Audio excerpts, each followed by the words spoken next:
वालेकुम नाज़रीन, मैं हूं फरूख अब्बास न्यूट्रल बाय जावेद चौधरी में। नाज़रीन, सबसे पहली जो हमारी स्टोरी है वो है जी कि वफाकी जो काबीना है उसमें इजाफा हो गया और तकरीबन 2 दर्जन से जायद वफाकी वज़राए मुमलिकत, मुआवनीन और मुशीरान को शामिल कर लिया गया। कुछ ने हलफ उठा लिया है, कुछ 3 इस तरह के थे जो ट्रैफिक जैम की वजह से हलफ नहीं उठा सके, लेकिन सबसे खास बंदा उसमें वो है जिसने हलफ उठाया है, वो है परवेज खटक साहब। परवेज खटक साहब, आपको याद होगा, पीटीआई गवर्नमेंट में वजीर दिफा भी थे और उससे पहले पीटीआई की तरफ से वो केपीके के वजीर आला भी थे और दस्ते राज थे इमरान खान साहब के। आज वो दस्ते राज हाथ टूट के वफाकी काबीना में क्यों शामिल हो गया, दुश्मनों के साथ क्यों शामिल हो गया, ये पूरी डिटेल से स्टोरी जानिए आज।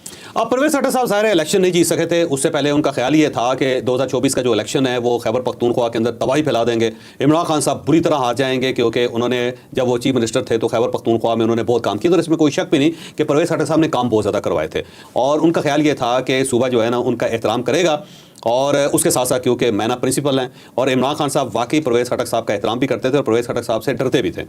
उसकी एक वजह यह थी कि पूरी पार्टी के अंदर एक फार्मूला मशहूर था, उसको कहते थे परवेज खटक फार्मूला। अच्छा। और परवेज खटक फार्मूला ये था कि परवेज खटक साहब इमरान खान साहब से जब भी बात करते थे, बात करने के बाद वो ये कहते थे कि अब अगर आप इस बात से पीछे हटे तो मैं मीडिया में जाऊँगा, मैं ये बताऊँगा कि इमरान खान साहब ने मेरे साथ ये वादा किया था, मैंने इसके बिहाफ पे ये कमिटमेंट की थी, लेकिन अब इमरान खान साहब पीछे हट रहे हैं इससे।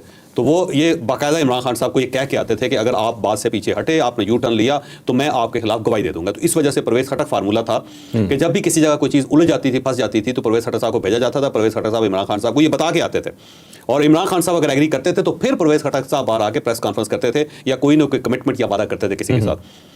दूसरा ये है कि एस्टैब्लिशमेंट के बहुत ज़्यादा करीब थे उस वक्त भी और इमरान खान साहब जो भी फार्मूला देते थे परवेज खटक साहब लेके एस्टैब्लिशमेंट के पास आते थे और एस्टैब्लिशमेंट का जो भी फार्मूला या पैगाम होता था वो परवेज खटक साहब को दिया जाता था। परवेज खटक जाके इमरान खान साहब को पहुंचाते थे। इवन इमरान खान साहब ने आखिर में जब जनरल बाजवा साहब के साथ इमरान खान साहब के बहुत ज़्यादा इख्तलाफात हो गए तो उन्होंने परवेज खटक साहब को दरमियान में डाला था। परवेज खटक साहब ने जनरल बाजवा साहब को फ़ोन करके कहा था कि सर आप तो बहुत ज़्यादा दूर हो गए हमसे, तो इतनी भी क्या दूरियाँ। तो उसके बाद जनरल बाजवा ने कहा था कोई मसला नहीं, आप बताएं कि मैंने करना क्या और मुलाकात कहाँ करनी है। ठीक है। तो फिर परवेज खटक साहब ने कहा था कि आप प्राइम मिनिस्टर हाउस आ जाएं। तो फिर जनरल बाजवा साहब प्राइम मिनिस्टर हाउस आते, जबकि ठीक ठाक इख्तलाफात थे इमरान खान साहब के जनरल बाजवा साहब के साथ। और ये वही मुलाकात है जिसके अंदर इमरान खान साहब ने फिर जनरल बाजवा से रिक्वेस्ट की थी कि आप अपोजिशन को समझाएं और उनसे कहें कि अदम एतमाद की तहरीक वापस ले लें। और उसके बाद फिर जनरल बाजवा साहब ने कहा था ठीक है मैं कोशिश करता हूँ। फिर उन्होंने जो जनरल अंजम साहब थे, जो DGSI थे, उनके नदीम अंजम साहब, उन दोनों वो उनको साथ लेके फिर उन्होंने अपोजिशन के साथ मुलाकात की थी और उस दौरान भी परवेज खटक साहब भी उसके दरमियान शामिल थे। फिर आखिर में परवेज खटक साहब को ही इमरान खान साहब ने भेजा था कि जनरल बाजवा साहब को ऑफर कर दें कि हम आपको ताहयात एक्सटेंशन देने के लिए तैयार हैं। और ये बात भी परवेज खटक साहब ने की थी और उसके लिए वो जब जा रहे थे उन्होंने बात की जनरल बाजवा साहब से, तो जनरल बाजवा साहब ने कहा कि ये बात फ़ोन पे नहीं हो सकती, आप इस तरह करें कि आप ISI के दफ्तर जाएं। ठीक है। और वहाँ पे जनरल नदीम अंजम साहब के पास एक फ़ोन है जो वो सेफ़ है, तो जो भी बात करनी है आपने आप उससे करें। ठीक है। तो फिर परवेज खटक साहब फौरी तौर पर ISI के दफ्तर गए थे और वहाँ पे जो सेफ फ़ोन था उसके जरिए उन्होंने फ़ोन पे बात की और उन्होंने कहा कि खान साहब ये कह रहे हैं कि ताहयात हम आपको एक्सटेंशन देने के लिए तैयार हैं, लेकिन अपोजिशन से हमारी जान छुड़वाएं।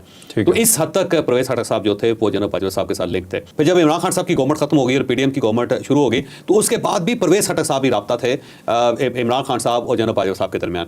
बल्कि जब जनरल बाजवा की इमरान खान साहब के साथ मुलाकात हुई तो ये मुलाकात भी परवेज खटक साहब ने करवाई थी। परवेज खटक साहब पैगाम लेके गए थे और परवेज खटक साहब के ख्याल ये था कि जो परवेज खटक साहब का घर है वहाँ जनरल बाजवा साहब भी आ जाएंगे और इमरान खान साहब भी आ जाएंगे। अच्छा। तो जनरल बाजवा इस चीज़ पे राजी नहीं हुए थे, उन्होंने कहा कि ये सेफ नहीं है, तो जब मैं वहाँ जाऊँगा तो पूरी दुनिया को पता चल जाएगा। ठीक है। तो ये मुलाकात की जो डेस्टिनेशन है ठीक नहीं। फिर उसके बाद फैसला हुआ कि ईवान सदर के अंदर मुलाकात करेंगे। तो इस हद तक फिर जून 2023 था कि जब इमरान खान साहब यहाँ पे आए थे इस्लामाबाद में और जुडिशल कम्प्लेक्स में, और उस वक्त बकौल इमरान खान साहब के कि मुझे मारने की कोशिश की गई थी और उसमें क्योंकि उनको यहाँ लाए थे परवेज खटक साहब और परवेज खटक साहब ने उन्हें कहा था कि आप ज़रूर अदालत के सामने पेश हो, जब आप अदालत को अवॉइड करेंगे तो उससे आपके मसाइल में इजाफा होगा। लेकिन जब वो यहाँ आ रहे थे तो रास्ते में किसी ने फ़ोन करके कहा कि आपके तो कत्ल करने की प्लानिंग होगी, आप वहाँ जाएंगे, वहाँ पे पुलिस मौजूद है, वहाँ पे हजूम मौजूद है, किसी न किसी साइड से गोली चल जाएगी, कोई वहाँ पे अटैक होगा और आपकी जान को खतरा है। अच्छा। तो उस वक्त उन्होंने ये महसूस किया कि परवेज खटक साहब जो थे इस साजिश का हिस्सा हैं, तो फिर इमरान खान साहब परवेज खटक से फासले पे चले गए। उस दौरान परवेज खटक साहब की अहलिया का इंतकाल भी हुआ, लेकिन इमरान खान साहब ना ताज़ियत के लिए आए ना उन्होंने ताज़ियत की। तो ये एक सिलसिला जो मुलाकातों का दोस्ती का था उस वक्त खत्म हुआ था क्योंकि उन्होंने ताज़ियत नहीं की थी परवेज खटक साहब के साथ। ठीक है। बहरहाल उसके बाद जब PTI टूट गई, इमरान खान साहब गिरफ्तार हो गए, फिर इन्होंने एक नई PTI बना ली जिसमें महमूद खान साहब भी इनके साथ आ गए। इनका ख्याल ये था कि ये खैबर पख्तूनख्वा में ठीक ठाक सीट्स ले जाएंगे क्योंकि एस्टैब्लिशमेंट भी इनके साथ है, लेकिन अनफॉर्चुनेटली ये वहाँ पे कुछ भी नहीं कर सके और बुरी तरह फ्लॉप हो गए। तो उसके बाद इन्होंने शुरू में ऐलान कर दिया कि मैं सियासत से ताइब हो रहा हूँ, फिर इनको समझाया गया कि इस तरह सियासत नहीं छोड़ा करते, तो फिर दोबारा उन्होंने कहा कि नहीं मेरी पार्टी इंटैक्ट है, मैं यहाँ रहूँगा। लेकिन कुछ अर्सा तक ये फील कर रहे थे कि आइसोलेट हो गए हुए हैं और कोई इनको कॉन्टैक्ट नहीं कर रहा, और ये बिल्कुल ऐसा लगता है जैसे लोगों ने इनको फरामोश कर दिया। तो फिर इन्होंने एक रास्ता निकाला था मौलाना फजलुर रहमान साहब की पार्टी में शामिल होने के लिए।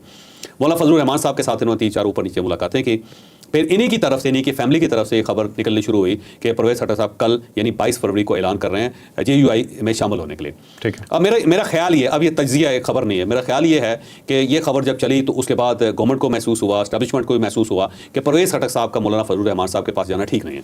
ठीक है। ये नुकसानदेह चीज़ है, वेकअप कॉल थी, वेकअप कॉल है। और ये ज़ाहिर है अगर इनको ना रोका गया तो आने वाले दिनों में मौलाना फजलुर रहमान साहब मजीद तगड़े हो जाएंगे। तो फिर उनको ज़ाहिर है खींच के कि जनाब आप उधर ना जाएं, हम आपको गवर्नमेंट के अंदर एडजस्ट कर लेते हैं। तो फिर उसके बाद मेरा ख्याल है इनको परवेज़ खट्टर साहब को एडजस्ट किया गया गवर्नमेंट। ठीक है। अब ये ज़ाहिर है प्राइम मिनिस्टर हाउस में बैठेंगे, प्राइम मिनिस्टर हाउस जाया करेंगे, प्राइम मिनिस्टर के साथ घूमते फिरते रहा करेंगे, और उनके मशीर की हैसियत से इनके पास पावर्स भी होंगी, खैबर पख्तूनख्वा के अंदर भी बहुत कुछ कर सकेंगे, कुछ फंड्स भी होंगे इनके पास। तो मेरा ख्याल है परवेज़ खट्टर साहब दोबारा सियासत के दायरे में वापस आए। ठीक तो है। ये लेकिन स्मार्ट आदमी है, सियासतदान है, उन्होंने अपनी गुंजाइश पैदा की है। ठीक है, ठीक है।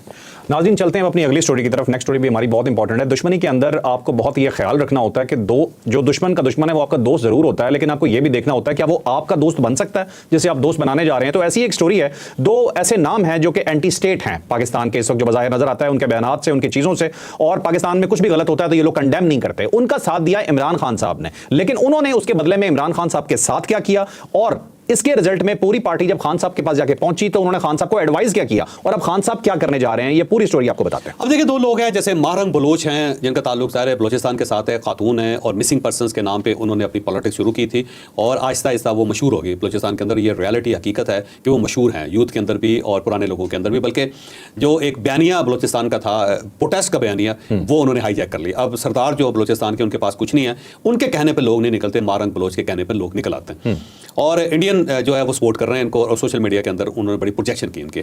दूसरे मंजूर पश्तीन साहब हैं जिनका ताल्लुक ज़ाहिर खैबर पख्तूनख्वा के साथ है, और वो भी एंटी स्टेट उनका एक बयानिया है जो पूरी दुनिया को पता है। और जो एक नारा जो इस वक्त लग रहा था, पिछले दिनों भी लग रहा था, वो लम्स के अंदर, वो नारा मंजूर पश्तीन ने तख्लीक किया था। बिल्कुल।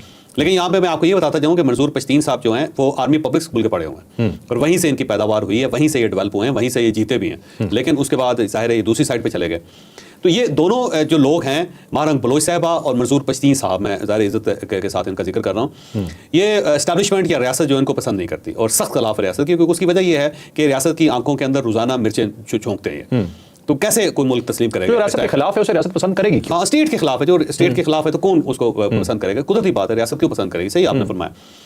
लेकिन अब इशू ये है कि इमरान खान साहब ने क्योंकि रियासत को चढ़ाना शुरू किया हुआ है, कभी वो जनरल याहिया खान पार्ट 2 कह देते हैं, कभी वो जानवर कह देते हैं, कभी वो बादशाह सलामत कह देते हैं, तो हर वो हरकत करते हैं जिससे स्टेट को तकलीफ हो सकती है या स्टेट की आंखों के अंदर रगड़ पड़ सकती है। ठीक है, रड़क जिसको पंजाबी में कहते हैं। तो हर वो हरकत वो करते हैं। तो उन्हें पता है कि मंजूर पश्तीन और मारंग बलोच को लोग पसंद नहीं करते, और एस्टैब्लिशमेंट तो बिल्कुल पसंद नहीं करती। तो इमरान खान साहब ने इनके हक में ट्वीट्स करनी शुरू कर दी। फिर उन्होंने कहा जी इनको भी बुलाएं आप, अपोजिशन के जो अकट है उसके अंदर।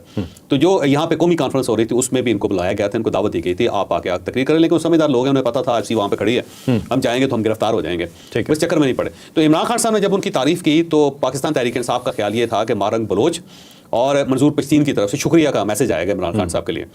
लेकिन ना मंजूर पश्तीन ने शुक्रिया अदा किया इनका, और ना ही मारंग बलोच ने इनका शुक्रिया अदा किया। और उसकी बुनियादी वजह ये थी कि इनकी जो तहरीकें थी जब इमरान खान साहब के दौर में चलती थी तो इमरान खान साहब ही उनको कुचलते थे। उस वक्त भी डंडा डोली होती थी ये दोनों तहरीकें जो थी। तो इमरान खान साहब से वो बहुत ज़्यादा खुश नहीं है। वो समझते हैं कि ये भी उतने ही एजेंट हैं, इतने ही जिम्मेदार हैं जितने दूसरे लोग जिम्मेदार हैं।